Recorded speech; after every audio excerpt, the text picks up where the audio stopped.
Bueno, buenos días. En esta primera parte vamos a hacer una introducción, un repaso de el equilibrio ácido-base y de los trastornos del equilibrio ácido-base. Pero primero vamos a tratar de integrar los conceptos básicos y clínicos, hacer un repaso de la fisiología y de la química y después vamos a ir analizando en otras partes los distintos trastornos del estado ácido-base. Entonces, la homeostasis del estado ácido-base es fundamental para mantener la vida, ¿sí? Y existen métodos en los cuales nosotros podemos cuantificar e interpretar el estado ácido-base. Y esos métodos son tres. El fisiológico, que utiliza el sistema ácido carbónico bicarbonato, es decir, el sistema ácido-base, como buffer, que es el buffer más importante, el amortiguador más importante de los líquidos biológicos. La evaluación del exceso de base y el método de Stewart o físico-químico. Tengan en cuenta que para mantener la homeostasis del estado del equilibrio ácido-base, se mantiene esto gracias a la interacción de muchos órganos como el cerebro, el pulmón, los riñones y el hígado.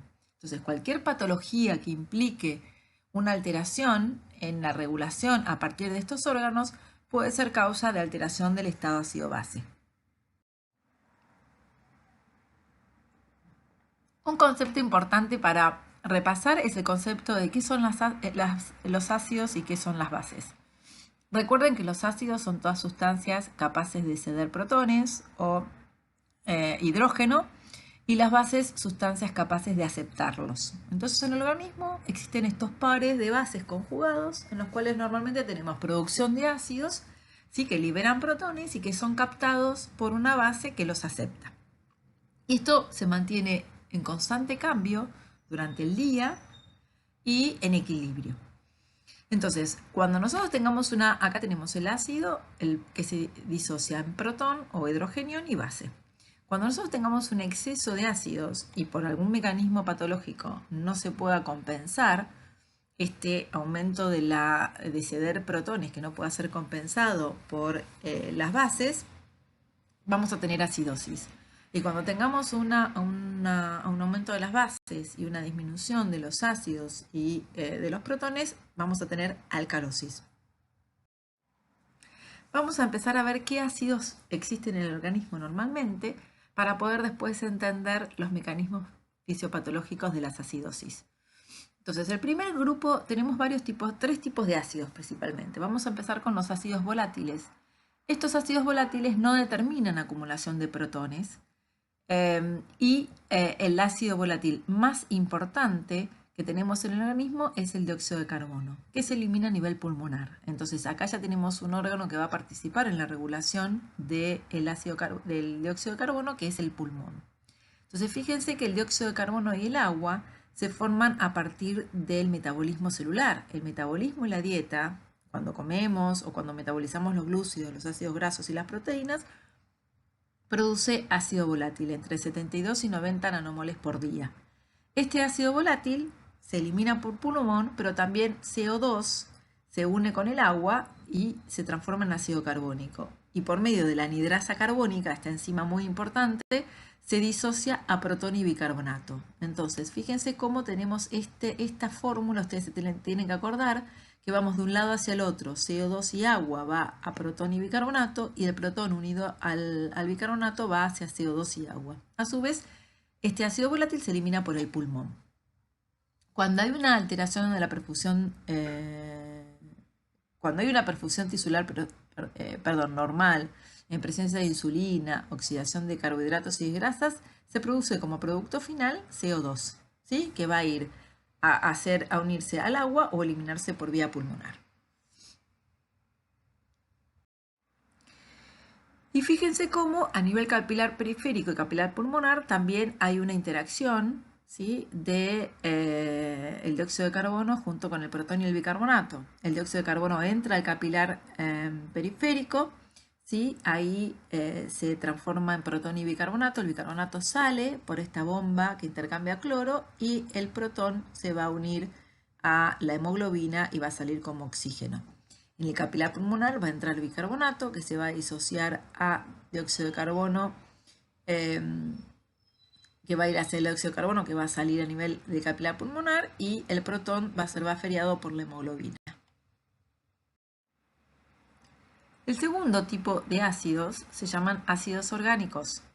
Estos son formados por el metabolismo incompleto de los carbohidratos, como el lactato, y de las grasas, como las cetonas, y se producen predominantemente cuando hay una situación de mala perfusión tisular o deficiencia de insulina. Entonces acá ya tenemos dos situaciones, como por ejemplo el shock, donde hay mala perfusión tisular, o la deficiencia de insulina en la diabetes, donde pueden aumentar tanto el lactato, en el caso del shock con mala perfusión tisular, como las acetonas en el caso de la deficiencia de insulina en la diabetes. Son ácidos no volátiles, con lo cual no son eliminados por el pulmón, sino tienen que ser, consumen bicarbonato, consumen base, para convertirse en CO2 porque vienen del metabolismo, y estos tienen que ser eliminados por otro órgano, como por ejemplo vamos a ser manejados a nivel renal. Y estos ácidos son principalmente el lactato, el fosfato, el beta-hidroxibutirato y el cetoacetato, es decir, metabolismo incompleto de los carbohidratos y de las grasas. Y el tercer grupo de ácidos, tipos de ácidos, es los ácidos fijos, que estos producen acumulación de protones y son producidos principalmente por el metabolismo de las proteínas, ¿sí? Productos del metabolismo intestinal, como de lactato, butirato, acetato, propionato, aniones no metabolizables, como los sulfatos, formato, oxalato, y el metabolismo de la lisina, arginina, histidina, etc. Estos, ¿sí?, producen, la producción neta de ácidos fijos, que son los que producen acumulación de protones, está entre 50 y 70 milimoles por día o 50 a 70 millones de nanomoles. Y a través del metabolismo de las proteínas producen estos ácidos fijos, principalmente el hígado. El hígado no solamente produce ácidos fijos, sino también remueve el exceso de amonio o amoníaco por la síntesis de urea y él transporta amonio hacia el riñón. Entonces el hígado también forma parte de esta regulación del estado ácido-base. Y por otro lado tenemos las bases, que son aquellas aceptoras de protones. Y tengan en cuenta que la producción diaria de ácidos es el resultado de las reacciones que producen y destruyen bicarbonato. Hay situaciones que destruyen bicarbonato y hay situaciones que producen bicarbonato. ¿Sí? Y normalmente se producen y se destruyen entre 150 y 220 miliequivalentes de bicarbonato. Fíjense que el metabolismo anaeróbico de los glúcidos, el metabolismo de ácidos grasos y aminoácidos y de la metionina y cisteína destruyen bicarbonato, mientras que el metabolismo de los carbohidratos y aminoácidos ácidos producen bicarbonato. Otro elemento que tenemos que tener en cuenta es que el riñón maneja, una parte de lo que maneja es el bicarbonato. El riñón tiene una función que es reabsorber y recuperar el bicarbonato, que es la base más importante, el buffer más importante del organismo, de reabsorber el bicarbonato filtrado en el túbulo contenedor proximal y también regenerar nuevo bicarbonato a partir de una relación equimolar. Por cada protón que se secreta a nivel distal del riñón, se recupera un bicarbonato. Entonces, fíjense que el riñón tiene una capacidad, a través de su capacidad de acidificación urinaria, tiene la capacidad de recuperar el bicarbonato filtrado en el túbulo contenedor proximal, de sintetizar de nuevo el bicarbonato y de secretar o excretar o reabsorber hidrógeno o no eliminar hidrogeniones de acuerdo al estado ácido-base, la homeostasis. Entonces el riñón se encarga de regular el bicarbonato por medio de la reabsorción del bicarbonato filtrado y de la síntesis de nuevo. Por cada protón que se libera a nivel renal se regenera de nuevo un bicarbonato y maneja la secreción y excreción de protones.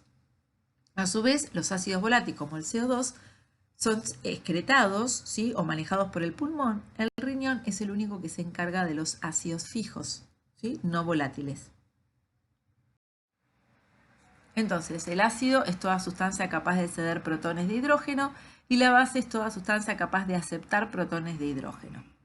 Pero prácticamente hasta ahora estamos viendo que tiene que ver con esto, con fisiología y con fisiopatología, lo vamos a ir viendo después, pero cómo yo puedo clínicamente tratar de ver cómo puedo analizar la concentración de hidrogeniones o de protones, que es muy pequeña. Fíjense que existe en el líquido extracelular 40 nanoequivalentes o 40 nanomolar de protones. Pero ¿cómo sé yo clínicamente? Bueno, clínicamente yo puedo medir o tener una idea de la concentración de protones a partir del pH. Y el pH, ¿sí?, no es nada más y nada menos que el logaritmo, el menos logaritmo, el logaritmo negativo en base 10 de la concentración de protones. Y eso me da que concentración de protones es de 40 nanomolar o nanoequivalentes por litro y corresponden a 740 de pH. Con lo cual, cualquier cambio en la concentración de protones va a generar un cambio en el pH. Entonces, el pH es el que me dice a mí cómo es el balance de los protones y cómo están los amortiguadores, el par base y ácido, manejando estos cambios en el equilibrio ácido-base a partir del análisis del pH. ¿Cómo se mide el pH? El pH se mide por medio de un electrodo. Uno puede medir el pH en una solución, en una suspensión, o en este caso en la sangre, donde vamos a medir a los pacientes, y se mide con un electrodo que me va a decir el logaritmo negativo de base 10 de la concentración de protones. Entonces yo puedo interpretar ahí que un pH de 740 es un pH normal, fisiológico, corresponde a 40 nanomoles por litro de protones en el líquido extracelular, mientras que el líquido intracelular es un poquito más ácido, de 100 nanomoles. Y este pH se mantiene estable gracias a una serie de gran mecanismos fisiológicos que tenemos para regular la concentración de ácidos y bases. El rango de pH compatible con la vida va de 780 a 680.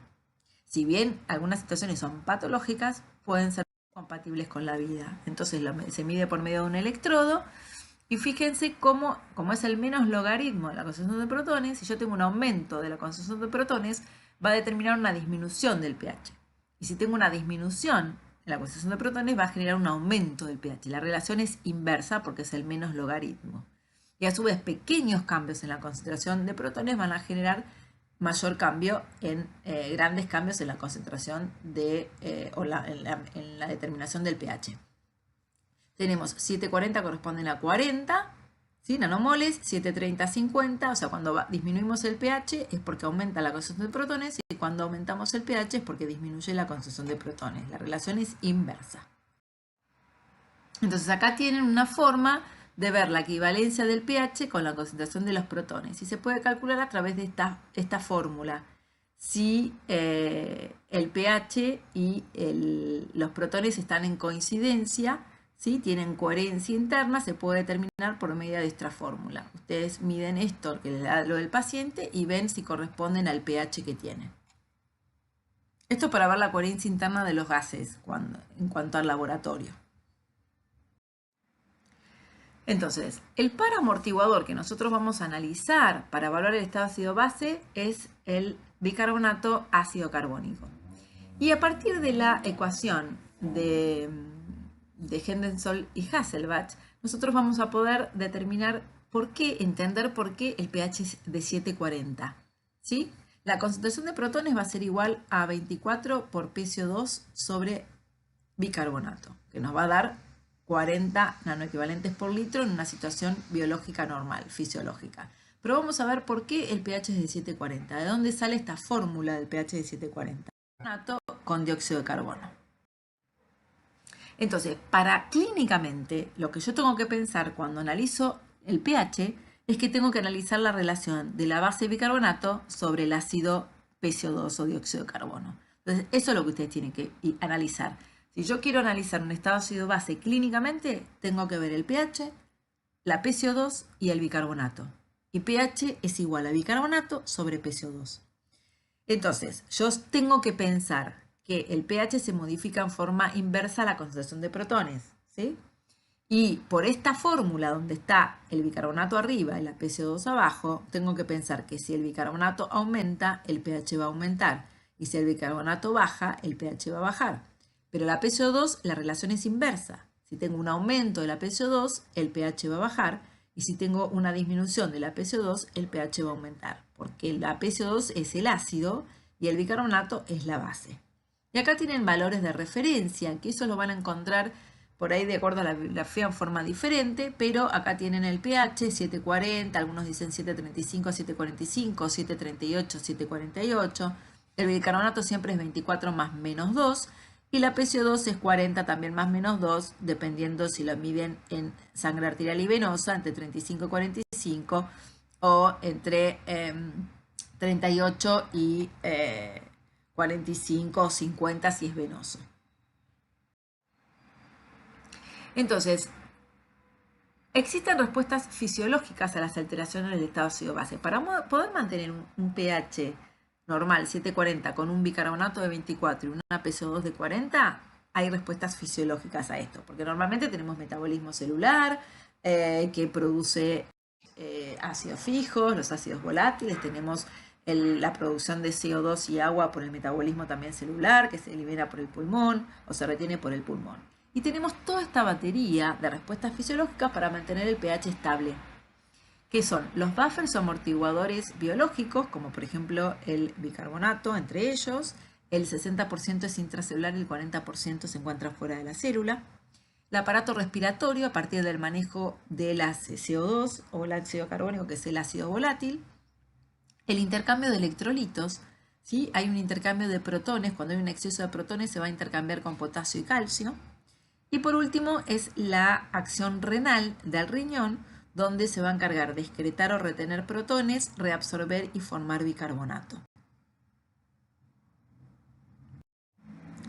Entonces, si nosotros vemos estas respuestas compensatorias, tenemos respuestas inmediatas y mediatas. Las respuestas mediatas van a ser los buffers, el buffer y la respuesta de los electrolitos, el intercambio de protones con potasio y calcio y los buffers celulares que vamos a ver cuáles son.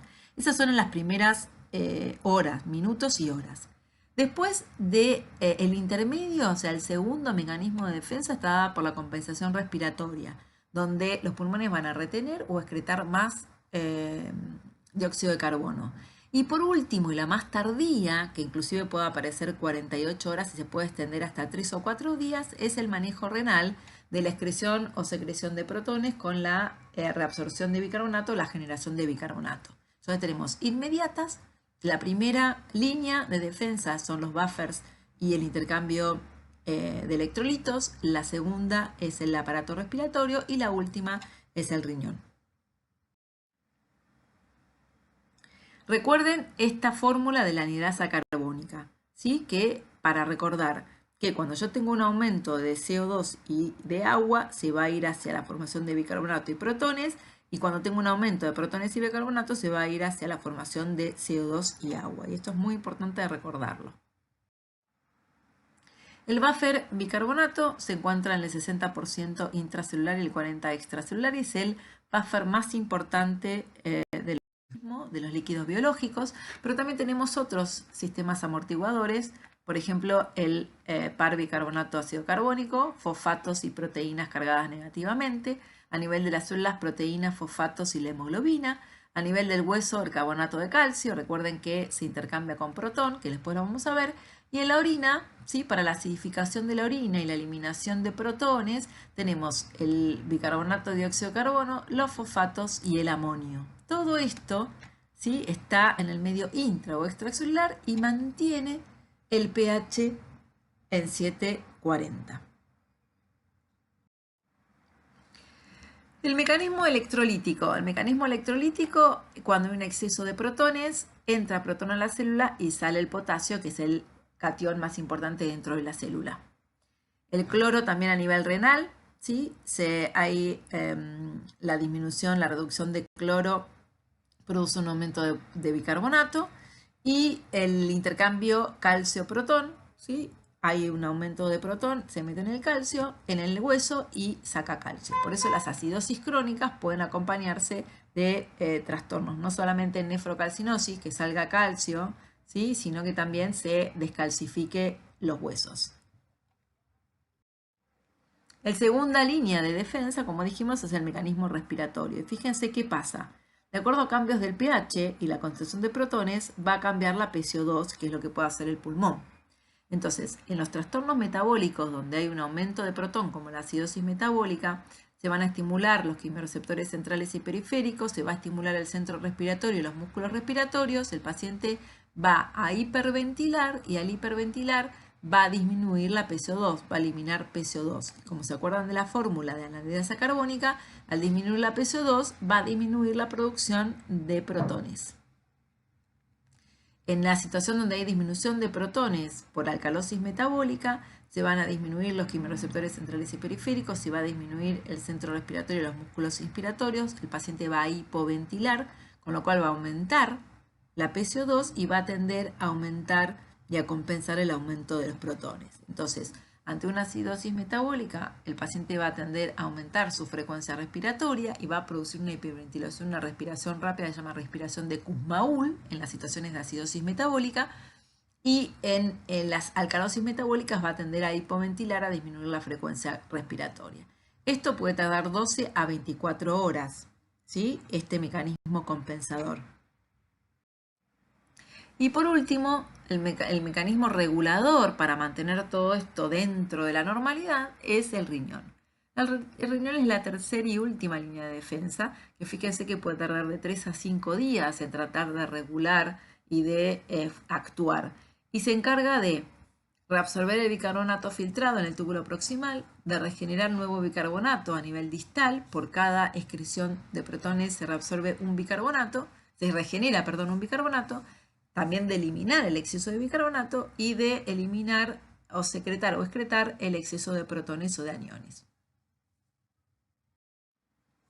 Entonces, ¿a través de qué lo hace? A través de la regulación del filtrado glomerular, de la secreción proximal y distal de protones, de la recuperación de bicarbonato y de la producción de amonio.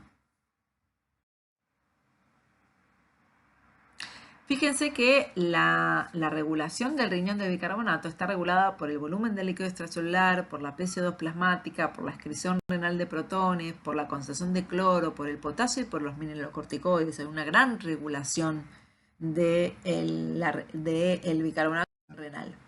Entonces, lo primero que va a hacer el riñón es reabsorber entre el 80 y el 85% del bicarbonato que le llega del filtrado glomerular a nivel del túbulo contorneado proximal, ¿sí? Entonces, fíjense que a nivel capilar, ¿sí? Reabsorbe el bicarbonato junto con el sodio, se intercambia sodio y potasio por acá por la bomba y sale protón. Entra un sodio y sale protón a la luz. Y este protón se elimina. Entonces, acá hay una excreción proximal de protón, se deshace el riñón del exceso de protones y reabsorbe el bicarbonato filtrado. Esto es lo que hace la célula del túbulo contorneado proximal, ¿sí? Recupera un bicarbonato junto con el sodio y elimina un protón, todo a nivel proximal.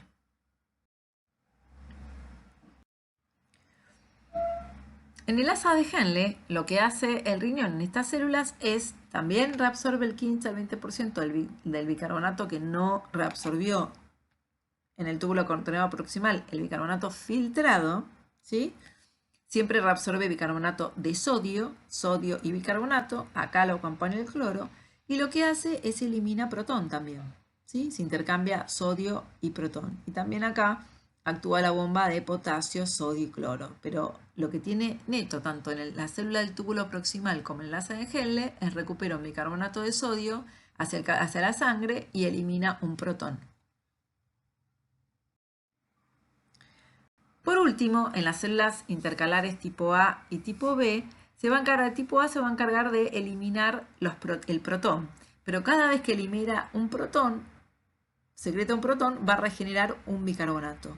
Y el protón lo libera por dos bombas que tiene en la membrana de la luz. La ATPasa, protón ATPasa y la potasio protón ATPasa. Entonces, entra un potasio, sale un protón, sale protón a la luz y ahí regenera un bicarbonato junto con el bicarbonato de sodio. En cambio, la célula intercalar tipo B, la que se encarga es de secretar bicarbonato, ¿sí? Y recuperar un protón. O sea, el riñón se encarga tanto del manejo de los protones o de los hidrogeniones y también del bicarbonato. O lo reabsorbe, lo regenera y también lo elimina en las células intercalares tipo B. Acá es lo contrario a lo que hace la tipo A. Y otro mecanismo muy importante que tiene que ver con la acidificación de la orina y que tiene que ver con el estado ácido-base es la generación de amonio y fosfato. El amonio y fosfato es lo que se llama acidez titulable, participan en la acidificación y también se utilizan para eliminar el exceso de protones. A partir de la célula del túbulo contenedor proximal, por medio de la glutamina, ¿sí?, se genera amonio. Fíjense que se genera amonio. Y ese amonio va a ir a la luz tubular, va a ir por todo el sistema colector, ¿sí?, hasta que va a llegar al túbulo colector, donde el amonio va a, en la luz se va a unir un protón, acuérdense que se secreta protón a nivel distal, y se va a regenerar un bicarbonato. Entonces el amonio es el que, y lo mismo que el fosfato, que es el ácido titulable, fosfato y amonio en la orina, son los que se encargan de secretar el protón a nivel distal para que se regenere un bicarbonato. Entonces, la secreción distal de protones tiene amortiguadores urinarios, como dijimos, que son el par amonio-amoníaco, los fosfatos que están en la luz, que se llaman acidez titulable, y eso va a captar un protón para que se secrete y regenerar un bicarbonato hacia la circulación. Entonces, la excreción renal de ácidos está dada a nivel distal, por la secreción de protones, por medio de la producción de amonio y amoníaco en el túbulo proximal, que va a actuar a nivel de la luz distal, y por lo medio de fosfatos, que son la acidez titulable. Entonces, fíjense cómo los fosfatos en la luz se unen al protón secretado, y por cada protón que se secreta se recupera un bicarbonato a la sangre.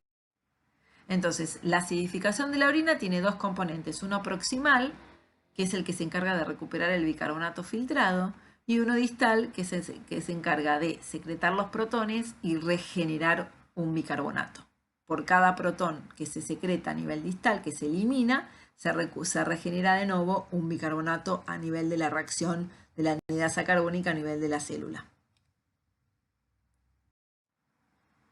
Esto es lo que pasa dentro de las células para que lo tengan, ¿sí? Se excreta un protón, regenera un bicarbonato y se elimina unido a fosfatos y amonio. Bueno, entonces el pH junto con el bicarbonato y la PCO2 a mí me permiten estimar una alteración del estado ácido-base. ¿Sí? Y el pH, recuerden que está determinado por el bicarbonato sobre la PCO2. Modificaciones del bicarbonato, descenso del bicarbonato, van a producir descenso del pH porque hay una disminución de la base y un aumento de los protones. Y al revés, un aumento de la PCO2 va a producir disminución del pH. Un aumento de la PCO2 del bicarbonato va a producir un aumento del pH. O sea, los cambios en el bicarbonato acompañan, producen cambios en el pH en el mismo sentido, mientras que los cambios de la PCO2 producen un cambio en el pH en el sentido inverso. Entonces, generalmente cuando hay un trastorno simple, se desplaza en dirección a la patología primaria. Si yo tengo un aumento del bicarbonato, el pH base va a aumentar, y si tengo un aumento de la PCO2 va a disminuir. Cuando tengo desplazamientos hacia los extremos, o sea, muy acidótico, muy alcalótico, siempre piensen que pueden tener dos trastornos: las dos acidosis respiratorias o metabólicas o las dos alcalosis respiratorias y metabólicas. Ahora, yo puedo tener un pH normal o cercano al pH fisiológico de 740 con la PCO2 y un bicarbonato alterados, y tengo que pensar que el trastorno es mixto, que tenga dos acidosis y alcalosis juntas. Entonces es muy importante ver el pH, ver el bicarbonato y la PCO2 y acordarnos que la fórmula es pH es igual a bicarbonato sobre PCO2. Los cambios en el bicarbonato me van a dar los trastornos metabólicos, acidosis o alcalosis metabólica, mientras los cambios en la PCO2 van a corresponder a los trastornos respiratorios, acidosis y alcalosis respiratoria. Entonces, ¿de dónde saco la sangre del paciente para analizar el pH, la PCO2 y el bicarbonato?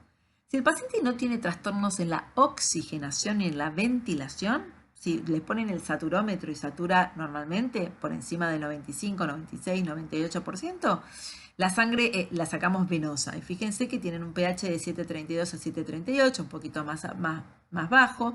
La PCO2 puede llegar a 50, el bicarbonato de 23 a 27 y el exceso de base de menos 2 a más 2. Si le sacamos de sangre arterial, porque el paciente tiene un trastorno de la oxigenación, 7,37 a 7,43, 35,45 la PCO2, 22 a 26 el bicarbonato y menos 2 a más 2 de exceso de base. Sacarle arterial o venoso va a depender de si el paciente tiene un problema de la oxigenación y de la ventilación. Si no, con la sangre venosa es suficiente, porque la sangre arterial es dolorosa y aparte hay que comprimir porque puede producir un hematoma. Si uno pincha la arteria, ¿sí?, saca el estado ácido-base, se va, lo lleva al laboratorio y no comprime para la coagulación. Más si en vez de sacarle de la arteria radial o la arteria humeral, le sacamos de la arteria femoral, donde ahí la capacidad de acumular sangre puede llegar a ser 1,5 litros o 2 litros, entonces se forma un gran hematoma, una gran acumulación de sangre si uno pincha la arteria femoral y no comprime.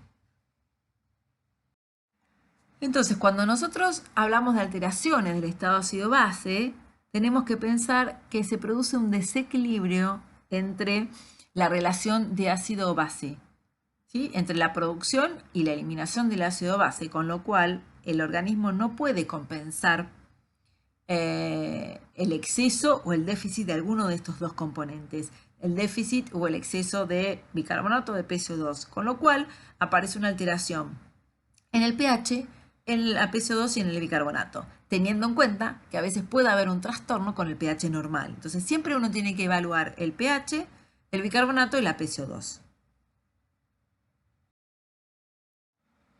Entonces vamos a hablar de acidosis cuando se da una situación donde hay un exceso de protones y disminución de bases amortiguadoras, y una alcalosis cuando hay un aumento de las bases amortiguadoras y una disminución de los protones. Y hablamos de acidemia y alcalemia cuando hay una acidemia, una disminución del pH porque hay un aumento de protones, y alcalemia cuando hay un aumento del pH porque hay una disminución de protones.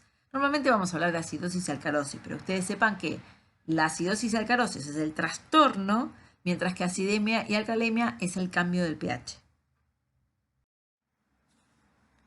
Entonces, tengan que tener en cuenta que cuando vemos el pH tenemos que ver cómo está la relación bicarbonato y dióxido de carbono. Y recordar que la PCO2 produce un cambio inverso al pH. Si hay un aumento de la PCO2, disminuye el pH.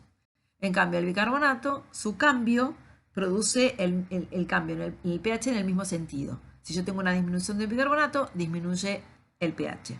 Entonces, fíjense que la disminución del pH, que se llama acidemia, está dada porque hay una disminución del bicarbonato, ¿sí?, numerador, sobre un aumento de la PCO2, que es denominador. Entonces, lo contrario pasa, hay un aumento del pH y eso se llama alcalemia y está dada por un aumento del bicarbonato o una disminución de la PCO2. Si el cambio del pH está justificado por el bicarbonato, el trastorno es metabólico. Si el cambio del pH está dado por está justificado por cambios en la PCO2, el trastorno es respiratorio. Ahora, acuérdense que uno puede tener una alteración del estado ácido-base con pH normal y también con todos los trastornos, toda la medición del ácido-base normal. Pero eso ya para profundizar un poquito cuando tengan experiencia. Una vez que uno identifica que hay alcalemia o acidemia y cuál de los trastornos justifica esos cambios, si es el bicarbonato o la PCO2, automáticamente tenemos que ir a ver el otro componente cómo está. Si yo tengo una alcalemia a expensas de metabólico, o sea que se justifica por el aumento del bicarbonato, tengo que ir a ver si la PCO2 acompaña. Y siempre, si hay un aumento del bicarbonato, aumenta la PCO2 compensatoriamente. Y lo mismo pasa en la acidosis, en la acidemia. Si tengo disminución de bicarbonato, disminuye la PCO2. Y lo mismo pasa con el trastorno respiratorio. ¿Sí? La compensación. Si yo tengo un problema respiratorio, la compensación es renal. Y el riñón va a tratar, si hay un aumento de la PCO2, de aumentar el bicarbonato. Y si hay una disminución de la PCO2, disminuir el bicarbonato. Lo mismo pasa con el pulmón. Si yo tengo un aumento del bicarbonato, el pulmón va a tratar de aumentar la PCO2, o sea, de eliminar menos. Y si tengo disminución del bicarbonato, un aumento del bicarbonato va a tratar de hiperventilar para eliminarlo. Siempre el pH es justificado por cambios en el bicarbonato o en la PCO2, y siempre que ustedes identifiquen si el trastorno es metabólico, tienen que ver cómo está el trastorno respiratorio, que es la PCO2. Y si el trastorno es respiratorio, la PCO2, tienen que ir a ver cómo está el trastorno metabólico, en este caso el riñón, con el bicarbonato compensando. Entonces, cuando ustedes decidan pensar que un paciente puede tener una alteración del estado ácido base, primero tiene que haber una evaluación clínica, porque el diagnóstico es por laboratorio, por análisis. Entonces, primero tenemos que pensar clínicamente. Y una vez que pensamos clínicamente, ¿qué tenemos que evaluar? Tenemos que evaluar el pH, la PCO2 y el bicarbonato, siempre teniendo en cuenta que pH es igual a bicarbonato sobre PCO2. Entonces vamos a determinar si el trastorno primario es una acidemia o una alcalemia, ¿sí? Y si es metabólica o respiratoria. Recuerden que puede haber un pH normal con alteración de la PCO2 y del bicarbonato, y lo más probable es que ese trastorno sea mixto, que haya dos trastornos respiratorios y metabólicos juntos. Y una vez que nosotros determinamos cuál es el trastorno primario, que llamamos trastorno primario si hay alcalosis o acidosis metabólica o alcalosis o acidosis respiratoria, tenemos que ir a ver si el otro componente compensador de la fórmula está acompañando o no al trastorno primario. Si yo tengo un trastorno metabólico porque se modifica el bicarbonato, si la PCO2 acompaña ese cambio de bicarbonato, y lo mismo para lo respiratorio, al revés. Si hay un cambio en la PCO2, si el bicarbonato lo acompaña. Y siempre, acuérdense que el trastorno primario, sea metabólico o respiratorio, el otro componente lo acompaña en el mismo sentido. Entonces, lo primero que ustedes tienen que verificar es la confiabilidad de los datos, el pH, el bicarbonato y la PCO2, y tienen que ver la coherencia interna por medio de la ecuación de Cassirer-Blage, ¿sí? Donde me va a decir que la concentración de protones es igual a 24 por PCO2 sobre bicarbonato. Mi paciente me va a decir que sí, que esa concentración de protones y ese pH le corresponden, que está bien, hay una coherencia interna. Una vez que yo determino esto y pensé clínicamente que este paciente puede tener un trastorno del equilibrio ácido-base, tengo que ir a ver cómo está el pH. Si el pH está con acidemia, si está con alcalemia o está normal. Si yo tengo un pH ácido, tengo que pensar que hay acidemia y que el trastorno primario puede ser metabólico, dado por que el bicarbonato está por debajo de 24, o porque el componente es respiratorio, el trastorno primario respiratorio, la PCO2 está por arriba de 40. Si tengo un pH alcalino o alcalemia y el trastorno es metabólico, es porque hay un aumento del bicarbonato. El bicarbonato está por encima de 24 y si es respiratorio, la PCO2 está por debajo de 40. Acuérdense la relación inversa y igual del cambios del pH con el bicarbonato, que van al mismo sentido, y la PCO2 va en sentido opuesto. Entonces, yo sé que la alcalemia está dada por un aumento del bicarbonato y un descenso de la PCO2. Y la acidemia está dada por disminución del bicarbonato y un aumento de la PCO2. Y si es el bicarbonato, el trastorno es metabólico, y si es la PCO2, el trastorno es respiratorio. Entonces, una vez que yo identifiqué el trastorno metabólico o trastorno respiratorio, ¿sí?, que justifican ese cambio de pH, tengo que ir a ver cómo está el otro componente del par, si está compensando o no. Entonces yo voy a tener trastorno metabólico respiratorio, bicarbonato y PCO2, ¿sí?, que van a justificar el cambio de pH. Entonces fíjense que si yo tengo como trastorno tanto metabólico como respiratorio, si el trastorno primario es tanto metabólico como respiratorio, ¿qué significa esto? Que si el bicarbonato está por debajo de 24 y el pH está ácido, yo digo tiene una acidosis metabólica. Para que el otro componente esté compensando, tiene que bajar. La PCO2 acompaña el bicarbonato. Si yo tengo una PCO2 que es igual a 40, no bajó, tengo que pensar que tiene un trastorno mixto.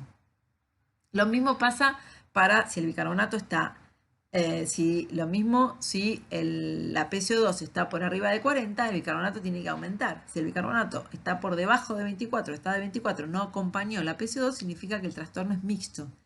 Siempre que ustedes tengan un trastorno metabólico respiratorio, el otro componente de la fórmula tiene que acompañar en el mismo sentido al trastorno primario. Existe un índice para calcular la variación esperable del otro componente del par ácido base para cada trastorno primario. Fíjense que para acidosis metabólica es 1.2, para alcalosis metabólica 0.7 y para los trastornos respiratorios, tanto acidosis como alcalosis, acá tenemos otra pequeña complicación que la vamos a ver después con estos trastornos que se dividen en agudas y crónicas.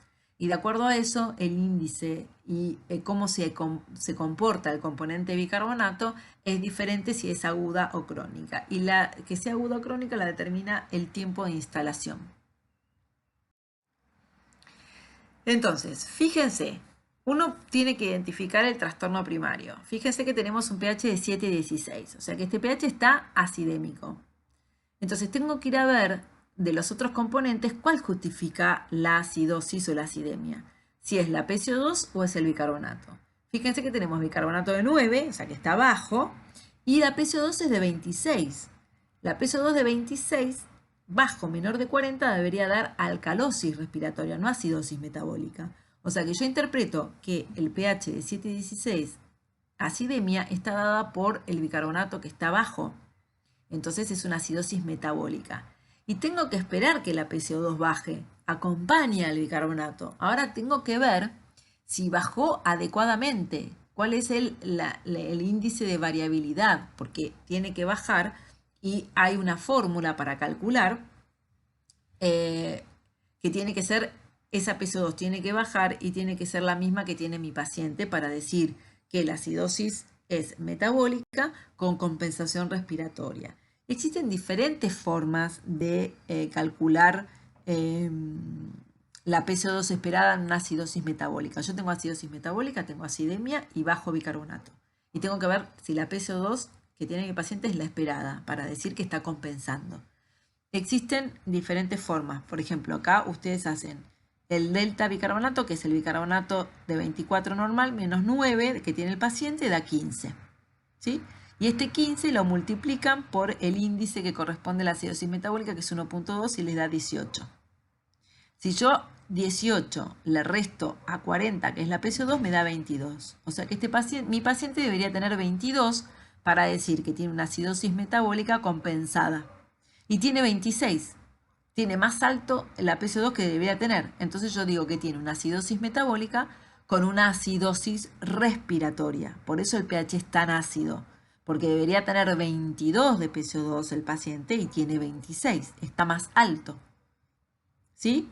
Entonces tiene una acidosis respiratoria y acidosis metabólica. Por eso es importante ver cómo está el pH, cuál de los, si es el bicarbonato o la PCO2 que justifica ese cambio de pH, y después calcular el otro componente, si está normal o no, si está compensando o no, ¿de acuerdo? ¿Cuál debería ser la PCO2, el bicarbonato esperado? Y si mi paciente lo tiene, si el bioquímico que los dos son me dice, mira, la PCO2 es esta o el bicarbonato es este.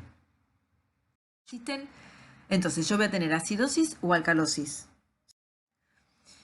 Tienen que tener en cuenta que la acidosis metabólica se produce por una disminución del bicarbonato y produce descenso del pH, que el aumento del bicarbonato va a producir la alcalosis metabólica con aumento del pH, y que en la acidosis respiratoria hay disminución del pH con aumento de la PCO2, y en la alcalosis respiratoria hay disminución de la PCO2 y aumento del pH. Siempre el otro, fíjense cómo, si yo tengo una acidosis metabólica, baja el bicarbonato y baja el pH, y la PCO2 también va a bajar. El paciente va a hiperventilar.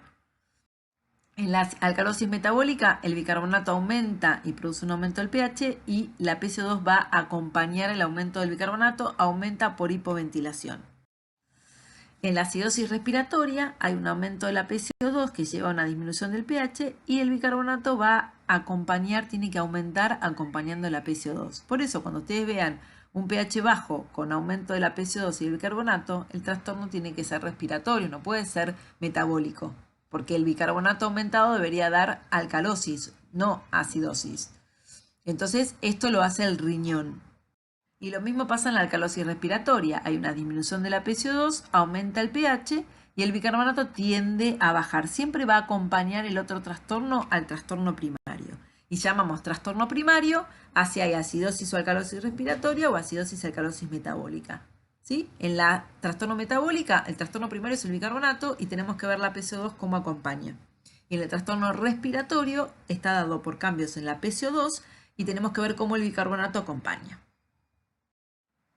Entonces, acá les traje diferentes formas, ¿sí?, de calcular el componente asociado. Yo voy a identificar una disminución, un cambio del pH por medio de cambios del bicarbonato y la PCO2. Entonces, fíjense que acá tienen una forma, ¿sí?, diferentes, disminución de 1 milímetro de mercurio de PCO2 por menos de 40 por cada 1 miliequivalente de descenso de bicarbonato, ¿sí?, desde 24. Entonces, ustedes pueden hacer este cálculo, pueden hacer estos cálculos, fórmulas, pueden utilizar esta forma, que después se sientan y la leen, igual se pueden bajar una aplicación en el celular y hacen el cálculo. Pueden usar estas fórmulas, ¿sí? Entonces, cuando ustedes se plantan y dicen, bueno, yo voy a pedir un pH, bicarbonato y PCO2, tengo que dividir las aguas. Si el pH está acidótico o está alcalótico, si está con acidemia o alcalemia. Y ahí tengo que identificar el trastorno primario. ¿Este trastorno primario es metabólico porque está justificado por el bicarbonato o es respiratorio porque está justificado por la PCO2? Si el trastorno es metabólico, tanto acidosis como alcalosis, tengo que ver cómo está compensando la PCO2. Y para eso utilizo la fórmula de calcular la PCO2 esperada para la acidosis metabólica o la alcalosis metabólica. Si tengo un trastorno respiratorio, acidosis o alcalosis respiratoria, tengo que ir a ver cómo está el componente del bicarbonato, ¿sí?, si está compensando o no. Tengo que ir a calcular cuál es el bicarbonato esperado para esa PCO2 y ver si mi paciente coincide la PCO2 con esa PCO2 esperada, o si coincide el bicarbonato esperado con el que tiene que tener para ese trastorno.